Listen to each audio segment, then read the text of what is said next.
Namo tassa bhagavato arahato samma sambuddhassa. Namo tassa bhagavato arahato samma sambuddhassa. Namo tassa bhagavato arahato samma sambuddhassa. Maha Samudho Ekaraso Lo Naraso Dhamma Vinayo Ekaraso Vimutti Raso Ti.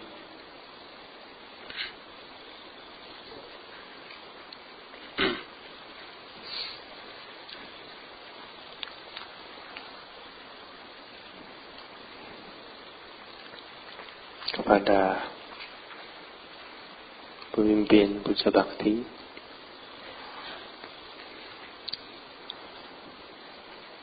Romo Ramani, Pandita,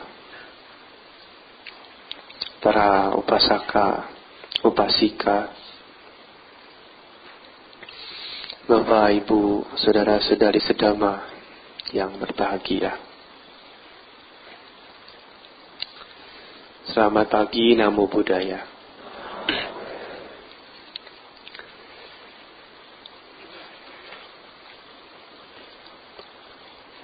Minggu pagi selalu diwarnai dengan puja bakti. Di setiap wihara atau tempat-tempat lain, umat Buddha akan menggunakan kesempatan di hari Minggu ini untuk menambah kebajikan. Di Wihara Jakarta dan Cakrajaya, kita semua bisa bersama-sama menambah kebajikan dengan mengikuti puja bakti. Baik yang dewasa, yang remaja, bahkan sampai kepada yang masih muda, ya anak-anak, ya yang biasanya akan mengikuti sekolah minggu. Penting sekali bagi kita semua untuk mengingat Dhamma, ajaran Sang Buddha. Oleh karena setiap hari kita sudah disibukkan oleh berbagai macam aktivitas. Banyak sekali kegiatan, urusan yang harus diselesaikan. Maka hari Minggu adalah hari yang tepat untuk mengingat dan mendalami kembali apa saja yang sudah Guru Agung kita sampaikan. Tidak lain dan tidak bukan, ya Dhamma, ajaran kebenaran yang dapat membawa kita kepada pembebasan dari penderitaan. Saudara-saudari sedama yang berbahagia, pada kesempatan kali ini saya akan mengutip salah satu sutta yang ada di dalam Anguttara Nikaya. Seperti yang kita tahu bahwa Anguttara Nikaya itu adalah bagian dari Sutta Pitaka. Ya, isinya adalah khotbah-khotbah yang disampaikan oleh Guru Agung Buddha sendiri maupun murid-muridnya. Salah satu sutta yang ada di dalam Anguttara Nikaya adalah Paharada Sutta, yang isinya tentang pertemuan Guru Agung Buddha dengan seorang pemimpin Asura yang bernama Paharada. Asura itu adalah salah satu alam, ya. Jadi mereka yang merupakan makhluk Asura itu akan mendiami salah satu alam yang namanya alam Asura. Seperti yang kita tahu ada 31 alam kehidupan. Ya, salah satunya adalah alam Asura, yang digolongkan alam dukati, alam menderita. Asura itu seperti apa nanti? Mungkin ada yang ingin bertanya, atau mungkin ada yang sudah pernah ketemu sebelumnya. Asura itu seperti apa? Ya, kalau kita gampangnya membayangkan, ya Asura itu seperti raksasa. Raksasa atau bahasa umumnya itu adalah jin. Ya. Jadi Asura di sini ada yang mereka lebih dekat ke alam dewa. Ya, ada juga Asura yang dekat ke alam peta. Tidak semua Asura itu dikatakan jahat. Ada juga yang baik. Ada juga malah yang mempunyai kemampuan khusus yang tidak dimiliki oleh manusia. Nah, kalau orang yang suka main black magic, nah itu biasa dia menggunakan Asura. Ya, Asura. Jadi memang mereka ini ada yang punya kesaktian, ya, punya kemampuan luar biasa, yang bahkan selevel dengan dewa juga. Ya, konon dikisahkan dulu Asura ini tinggalnya di alam dewa, tetapi karena mereka mempunyai kecemburuan, ketidaksukaan, ya, terhadap dewa-dewa, mereka ingin mengambil, ya, tempat itu dari para dewa. Jadi mereka ini sebenarnya ya kurang disukai oleh para dewa, sehingga pada suatu saat ketika mereka mabuk, ya, mereka diusir jauh-jauh dari alam dewa itu. Nah, sekarang malah muncul alam yang baru, yaitu alam Asura. Salah satu pemimpin dari Asura itu adalah Paharada.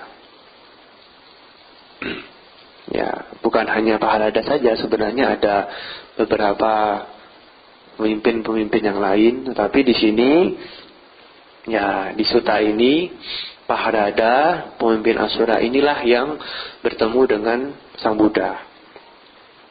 Kemudian setelah memberikan hormat, Buddha berkata kepada Paharada demikian. Ya, Paharada, para Asura menikmati kesenangan yang besar di samudra. Tahu ya samudra? Samudra itu ya lautan luas. Kalau kita dulu belajar ada samudra Pasifik, samudra India, samudra Atlantik, apalagi? Ya begitulah ya, ditanya tuh. Jadi ada beberapa samudra yang merupakan lautan yang sangat luas sekali.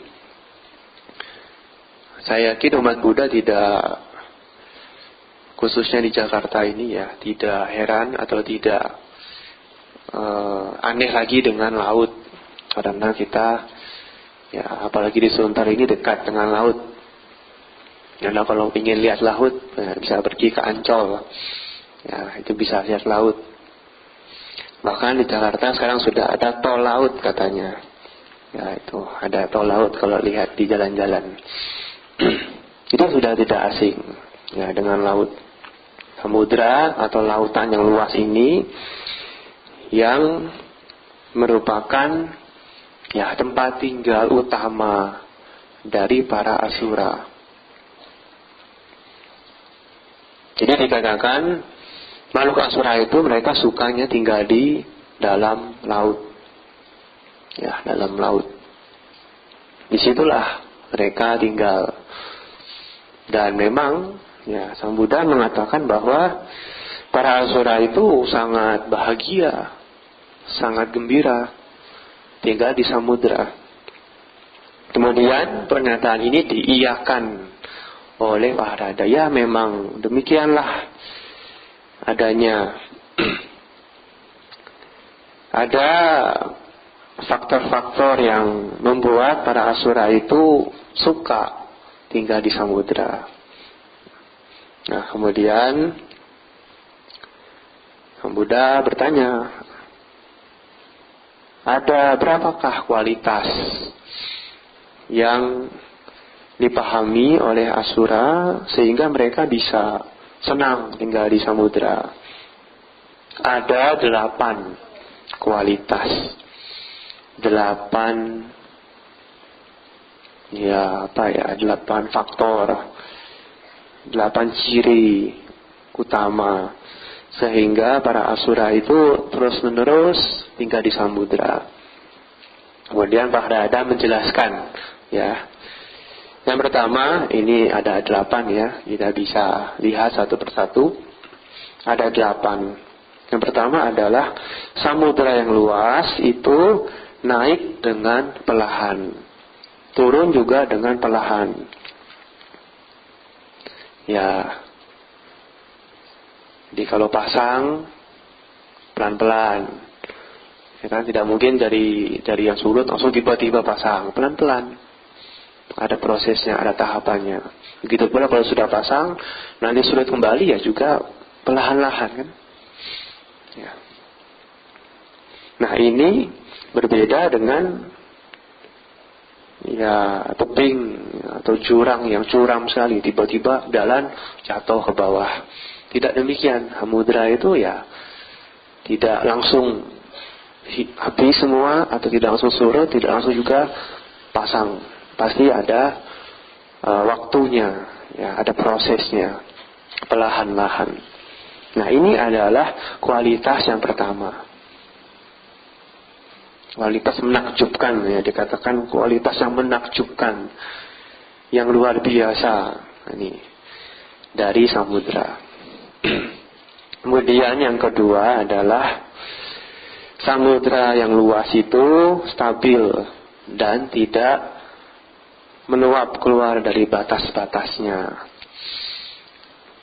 Ya, kalau kita lihat ya di lautan itu sekalipun pasang, ya pasti juga ada batasnya. Tidak mungkin sampai pasang meluap, ya kecuali itu tsunami ya, udah meluap semua, menghancurkan apa yang ada.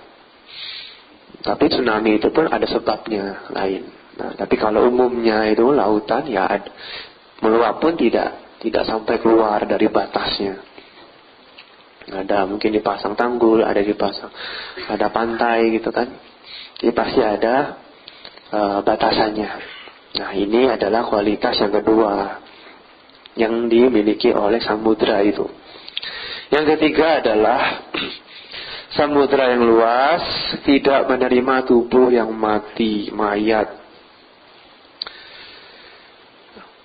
Ada beberapa kepercayaan, ya, orang-orang meyakini sebagian atau beberapa sungai itu suci, sehingga kalau nanti meninggal dunia, ya maunya itu dilarung di sungai itu atau di laut itu, sehingga menjadi ya kembali suci. Seperti itulah keyakinan dari beberapa orang. Nah, sekalipun nanti ada mayat atau ada sosok yang sudah mati itu dibuang ke laut,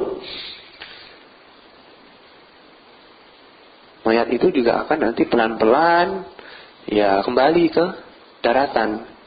Iya kan? Ya kalau Anda pernah nonton film itu ada orang tenggelam, tahu-tahu sudah ya muncul di pantai, bangun. Kok bisa ya? Ya memang begitu.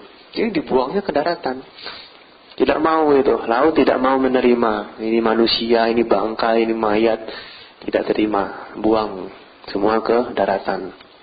Nah, ini adalah kualitas yang ketiga yang dimiliki oleh samudra. Yang keempat, sungai-sungai besar. Ya, di zaman dulu di India ada sungai Gangga, Yamuna, Cirawati, Sarabu dan Mahi. Ya, semua sungai itu ketika mencapai samudra, mencapai lautan yang luas, semuanya kehilangan nama. Iya, memang. Jadi ada kalau sungai, di sungai ini, sungai A, sungai B, sungai C. Kalau sudah naik ke laut, namanya bukan sungai lagi, ya sudah jadi laut. Hilang semua namanya. Iya kan? Semua sungai yang mengalir ke laut, ya akan menjadi laut, menjadi samudra. Beda lagi namanya. Meskipun airnya itu dari sungai juga, tapi ketika masuk ke laut sudah berbeda. Ya, tidak lagi mengikuti nama awalnya sungai itu. Nah, ini yang keempat. Yang kelima adalah meskipun semua sungai di dunia mengalir ke samudra dan hujan turun dari langit ke dalamnya, samudra yang luas itu tidak terlihat berkurang atau bertambah. Ya, semua sungai mengalir ke laut. Hujan jatuhnya juga ujungnya nanti ke laut. Tapi laut itu kenapa ya tidak tambah-tambah? Kan banyak air kan ke sana. Kenapa tidak bertambah? Nah, kalau kita pikir ya, kenapa juga ya? Kok begitu-begitu aja tidak tambah-tambah? Tidak jadi bertambah banyak. Nah, kalau pasang ya pasang, surut ya surut, begitu-begitu saja. Nah, ini kualitas menakjubkan yang kelima dari samudra. Yang keenam, nah seperti tadi yang saya utarakan di awal dan di sana, Mahasamudo ekaraso lonaraso, ya, samudra yang luas hanya memiliki satu rasa, yaitu rasa garam. Segaram di sini rasa asin. Kenapa laut rasanya asin? Wah, kalau ada orang yang iseng dia bilang begini, ya itu karena ikan keringat ikan itu dikejar-kejar nelayan jadi asin. Ya bukan begitu, ya bukan karena ikan itu dikejar-kejar nelayan keringatan jadi asin, ya tidak demikian. Tapi karena memang garam, ya ada garam mineral itu dari sungai kan airnya semua ke laut. Nah, garam itu semua kumpulnya di laut. Jadi kalau air laut itu menguap, yang kemudian menjadi awan, garamnya itu tidak menguap. Jadi numpuk terus di laut. Ya lama-lama jadi asin juga. Ya, itu yang membuat air laut menjadi asin. Itu bukan karena ikan ya, bukan karena air kencing, bukan karena air keringat, bukan. Ya. Bukan ada garam, mineral di dalam lautan itu. Yang ketujuh adalah di samudra luas ada banyak beraneka benda berharga, mutiara, permata, batu, kerang, ya, koral, perak, emas, rubi, batu mata kucing dan lain-lain. Ada banyak ya benda-benda berharga, mutiara, ya.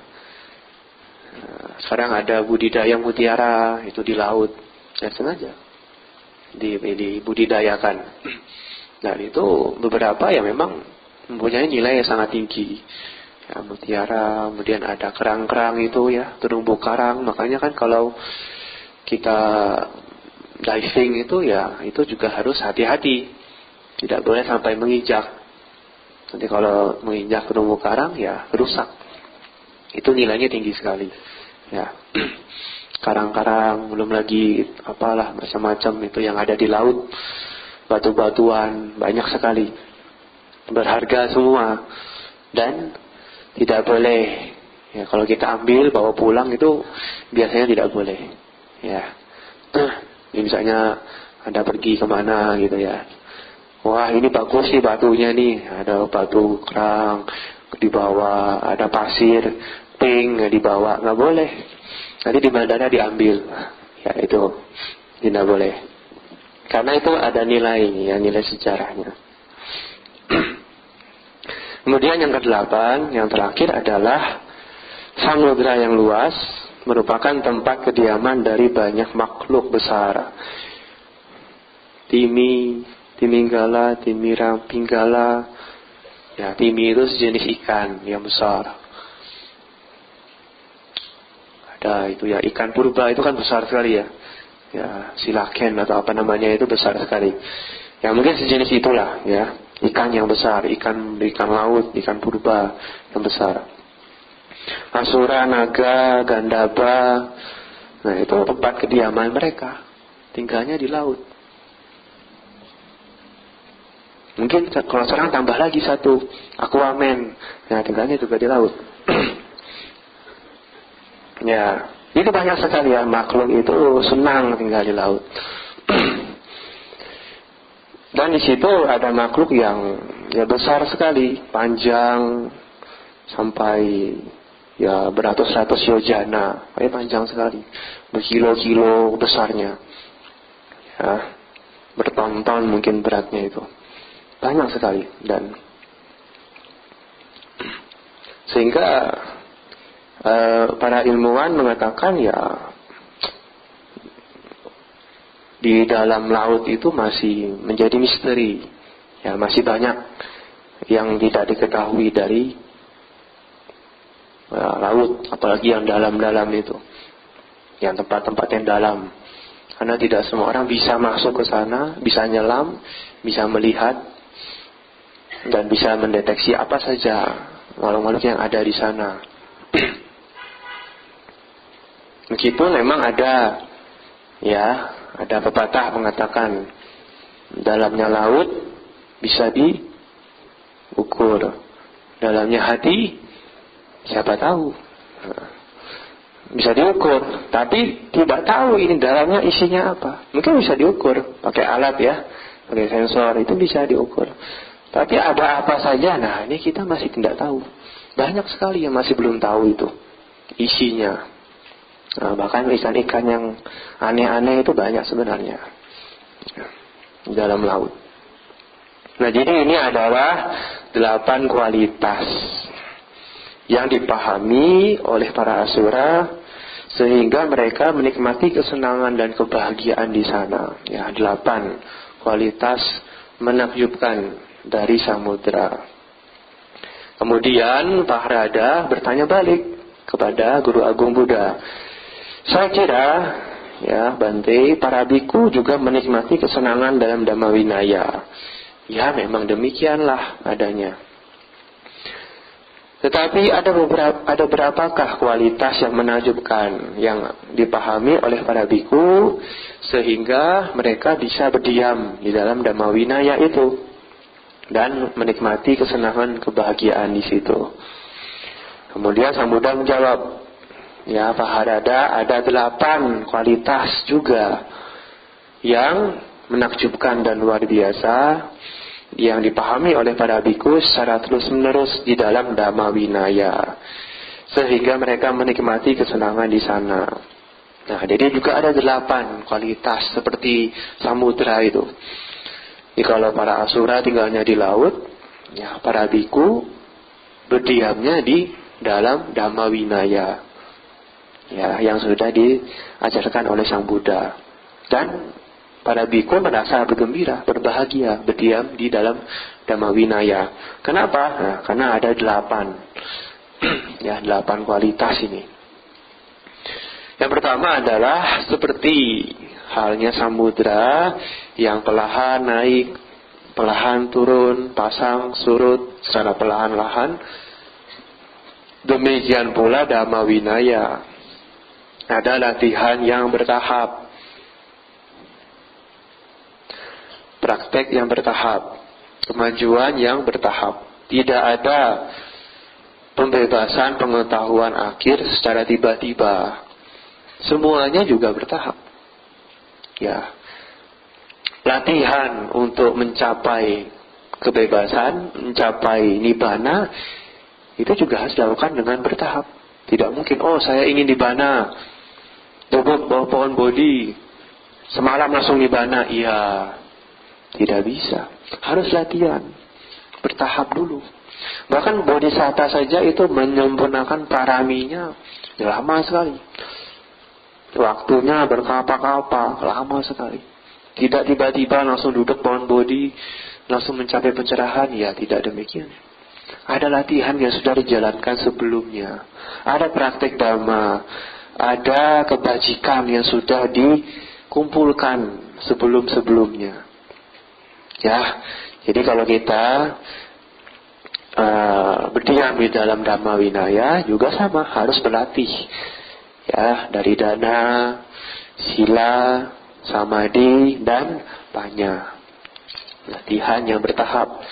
Dengan latihan yang bertahap kita akan mendapatkan juga praktek dan kemajuan yang bertahap juga. Dan itu akan mengarahkan kita kepada pembebasan. Nah, kalau kita tidak latihan, ya masih jauh. Tapi kalau sudah latihan, ya berarti sudah maju. Satu langkah, ya lebih baik dibandingkan tidak maju sama sekali. Ya, maju sedikit demi sedikit, bertahap, satu langkah, step by step. Itu akan mendekatkan kita kepada tujuan. Jadi latihannya juga bertahap. Tidak ada spontanitas tiba-tiba, ujuk-ujuk langsung ya mencapai nibbana. Semuanya, bahkan Buddha sekalipun juga berlatih dengan bertahap. Yang kedua adalah seperti hanya samudra yang luas itu stabil, tidak keluar dari batasnya. Demikian pula ya, Sang Buddha telah menetapkan peraturan latihan bagi para biku. Mereka tidak akan melanggarnya demi kehidupan ini. Nah, jadi ada batasan. Makanya kenapa para biku memiliki winaya, ya sila yang harus dijalankan. Ada 227 sila. Nah, ini adalah batasan kami supaya tidak keluar, tidak meluap, ya, tidak menjadi tsunami, menghancurkan banyak orang. Jadi ada semacam ya rem atau batasan tertentu, ya, sehingga membuat kita bisa menjalani kehidupan kebikuan ini dengan baik, dengan nyaman. Justru dengan adanya sila winaya ini, maka kita bisa menjadi biku yang mendapatkan kehidupan yang jauh lebih baik lagi. Bukan malah mengekang. Ya, kalau umat Buddha, wah saya 5 sila saja sulit Bante, bagaimana bisa 8 yang lain-lain yang lebih tinggi? Ya justru jangan jadikan beban. Ya, sila ini bukan beban, tapi sila ini adalah sebenarnya memudahkan kita. Nah, menjadi hidupnya itu menjadi lebih baik, lebih nyaman, lebih aman, lebih tentram, ya lebih damai, lebih bahagia. Tapi kalau kita mau menjadikan sila itu sebagai halangan, sebagai beban, ya nanti sulit. Tidak ada ketulusan, tidak ada keinginan untuk lebih maju. Jadi cobalah ya menjadikan sila, ya kalau bagi umat Pasaka Upasika tentu ada 5 sila itu yang harus dijalankan. Nah, ini dijaga, dikendalikan. Bukan untuk nanti manfaatnya untuk siapa ya? Bukan untuk saya, bukan untuk para biku, untuk masing-masing juga. Ya, masing-masing. Nanti kalau silanya bagus, ya otomatis latihannya semakin baik. otomatis hidupnya akan semakin bahagia. Otomatis manfaat-manfaat lain akan muncul dengan sendirinya. Nah, itulah bagaimana adanya sila dan winaya yang membuat kita tidak sampai keluar dari batasan kehidupan. Yang ketiga, seperti halnya samudra yang luas, tidak menerima tubuh yang mati, mayat, dan lain-lain, melainkan dengan cepat akan membawanya ke pantai dan mengembalikannya ke daratan. Demikian pula sangga tidak akan menerima dalam jajarannya seorang yang tidak bermoral, berwatak jelek, berperilaku tidak baik, mencurigakan, licik, ya, bukan petapa sejati, melainkan mereka berpura-pura sebagai petapa. Ya, intinya orang-orang yang jahat, yang buruk, tentu tidak akan diterima dalam sangga. Jadi setiap kali ada penabisan biku, itu akan diinterview dulu, ditanyai dulu. Ya, kamu ada masalah tidak? Kamu ada utang tidak? Kamu ada masalah hukum tidak? Itu ditanyai dulu. Karena nanti kalau masuk sangga tiba-tiba ada masalah hukum, wah ini bisa kacau. Kedepannya bisa kacau. Jadi memang tidak akan menerima orang-orang yang demikian. Dan mereka akan keluar dengan sendirinya. Ya, keluar dengan sendirinya. Jadi bahkan dikatakan orang biku yang lepas jubah itu juga kebajikannya tidak cukup banyak. Ya, tidak cukup banyak, sehingga dengan sendirinya dia akan meninggalkan latihannya. Ya. Nah, jadi pada setiap kesempatan sangga akan mengadakan pertemuan dan menindaklanjuti para biku yang bermasalah. Ya, pasti. Jangankan sekarang, zaman Sang Buddha juga banyak sebenarnya ya biku yang bermasalah itu. Sehingga itu seperti laut yang mengembalikan mayat ke daratan. Jadi sangga pun juga tidak bisa menerima orang-orang itu karena merusak nilai dari dhamma itu sendiri, merusak apa yang sudah Sang Buddha ajarkan dan sudah diteruskan oleh sangga. Nah, inilah kualitas yang ketiga. Yang keempat adalah seperti halnya sungai-sungai besar yang mengalir ke dalam samudra, kehilangan namanya asalnya, dan kemudian dikenal dengan samudra saja. Begitu pula ketika para anggota 4 kasta, zaman dulu di India itu ada sistem kasta ya. Bahkan sampai sekarang juga masih ada. Di Indonesia juga ada, tuh di Bali ada sistem kasta. Jadi ketika orang-orang dari 4 kasta ini, kayak kasta Brahmana, kasta Ksatria, kasta Vaisya, dan kasta Sudra, itu meninggalkan kehidupan duniawi dan masuk dalam kehidupan samana, menjadi biku dalam Dhamma Winaya, mereka semua sudah kehilangan namanya, keturunannya, kastanya, itu ditinggalkan.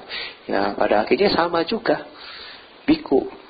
Tidak peduli ini dulunya dia pengemis, dulunya pemulung, dulunya bangsawan, dulunya Brahmana, pedagang, dan lain-lain. Tapi ketika masuk dalam Dhamma Winaya, ya sama, kedudukannya setara. Tidak ada kasta, tidak ada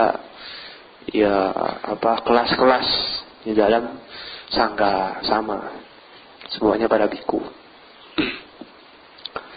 Yang kelima adalah seperti hanya samudra yang luas, tidak terlihat berkurang atau bertambah, meskipun sungai mengalir, hujan juga turun dari langit. Nah, begitu pula banyak biku mencapai nibbana, dalam elemen nibbana yang tidak lagi tersisa. Ya, maksudnya itu anupadisesa nibbana, tidak ada sisa lagi. Jadi ketika mencapai kesucian, nibbana, itu Kalau masih hidup ya masih ada kanda.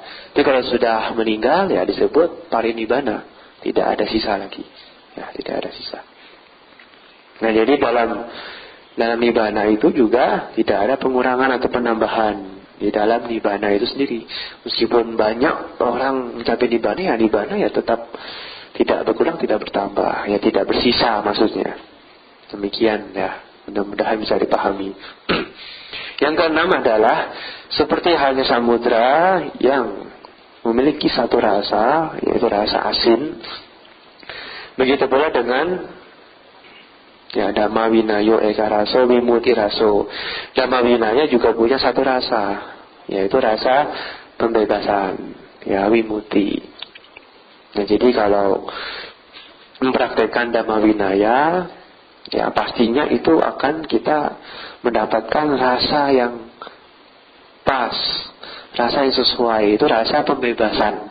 Bebas dari apa? Bebas dari semua penderitaan, bebas dari keserakahan, bebas dari kebencian, bebas dari dendam, iri hati, keangkuhan, kesombongan, keakuan, semuanya. Kilesa itu kita bisa bebas kalau menjalankan Dhamma Vinaya.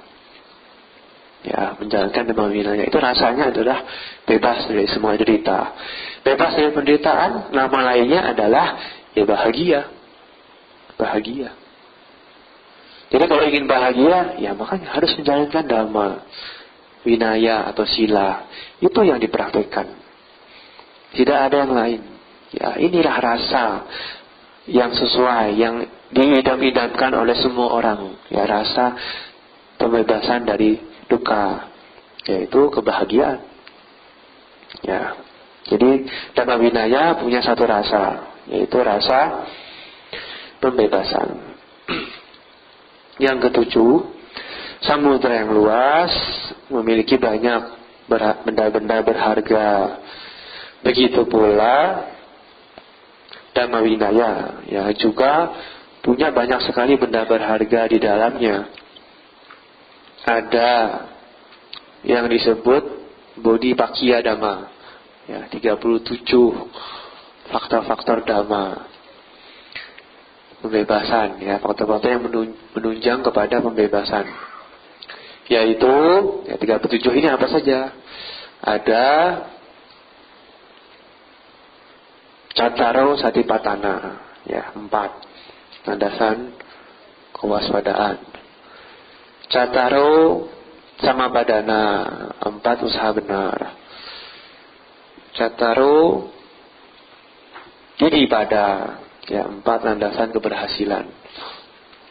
Panca Indriya, ya 5 kemampuan spiritual, itu terjemahannya. Pancabala, 5 kekuatan. Satabojangga, 7 faktor pencerahan. Arya Atanggika Magga, jalan mulia menuju 8. Itu kalau dijumlahkan ya 37. Tapi memang ada bagian yang sama nanti, seperti Wirya, nanti ada di Pancabala ada Wirya, di di pada juga ada, nanti ada banyak. Ya. Jadi ada beberapa poin itu sama nanti. Tapi kalau mau rangkum demikian, ya ada banyak sekali yang bisa kita praktekkan di sini.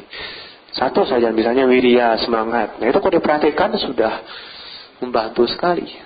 Ya, membuat kita semakin dekat dengan pencerahan. Belum lagi sati, ya, belum lagi kanti, belum lagi saja dan lain-lain banyak. Nah ini 37 ini dipraktekkan. Satu demi satu kita bisa latih ya setiap hari. Ya, makanya tidak bosan-bosan. Ya, kami yang terus mengingatkan, ya mari ya, berlatih, praktekkan apa yang sudah disampaikan ini. Ya, ada 37 faktor pencerahan. Kemudian yang terakhir, yang ke-8 adalah seperti halnya samudra yang luas, yaitu merupakan tempat kediaman banyak makhluk besar. Demikian pula Dhamma dan Vinaya menjadi tempat kediaman makhluk-makhluk yang besar. Siapa saja mereka? Ya, para Sutapana, dan orang yang berlatih mencapai tingkat itu, sakadagami dan orang-orang yang berlatih, anagami dan orang-orang yang berlatih, dan arahat dan orang-orang yang berlatih mencapai tingkat kesucian arahat. Jadi semua orang ini adalah orang-orang yang besar. Nah, dalam Dhamma Vinaya banyak sekali. Ya, bukan hanya para biku, tetapi juga perumah tangga, ya juga termasuk upasaka upasika. Kita tentu tahu di zaman Sang Buddha ada banyak ya mereka yang juga mencapai kesucian. Jadi bukan hanya sangga saja, tetapi semua orang punya kesempatan yang sama menjadi orang besar. Orang besar itu ya bukan besar badannya, ya bukan besar kedudukannya, bukan besar kekuasaannya, tetapi besar apa?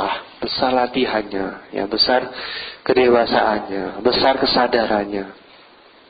Ya, para suciwan, orang-orang yang sudah berlatih dalam jalan Dhamma, mereka lah yang disebut sebagai orang yang besar. Sehingga dalam Dhamma Vinaya itu juga sama. Kita punya banyak orang besar dan akan terus bertambah. Ya, siapapun yang mampu berlatih dengan giat, dengan tekun, ya mengembangkan sifat-sifat luhur, mengembangkan kebajikan, dan berusaha untuk mengikis kilesa, kotoran batin, mengembangkan perhatiannya, kewaspadaannya, kesadarannya, bermeditasi, ya apapun bisa dilakukan. Dan itu akan membuat kita semakin dekat ke dalam pencerahan. Jadi kalau ingin menjadi orang yang mencapai pencerahan sempurna seperti Sang Buddha, maka berdiamlah di dalam Dhamma Vinaya. Seperti hanya Asura, mereka berdiam di dalam samudra, kita ya berdiam di dalam Dhamma Vinaya-nya Sang Buddha. Dengan begitu kita akan mendapatkan kebahagiaan yang tidak terkira. Kebahagiaan nibbana, ya kebahagiaan yang sejati. Semoga uraian Dhamma ini bisa memberikan manfaat dan menambah pengetahuan Dhamma bagi semuanya. Semoga kita selalu berlatih ya, di dalam Dhamma Vinaya, sila yang merupakan tuntunan landasan yang sudah diajarkan oleh Sang Buddha. Semoga Hadiratana selalu memberkahi kita semua. Sabbe sata bhavantu sukhitata. Semoga semua makhluk berbahagia. Sadhu, sadhu, sadhu.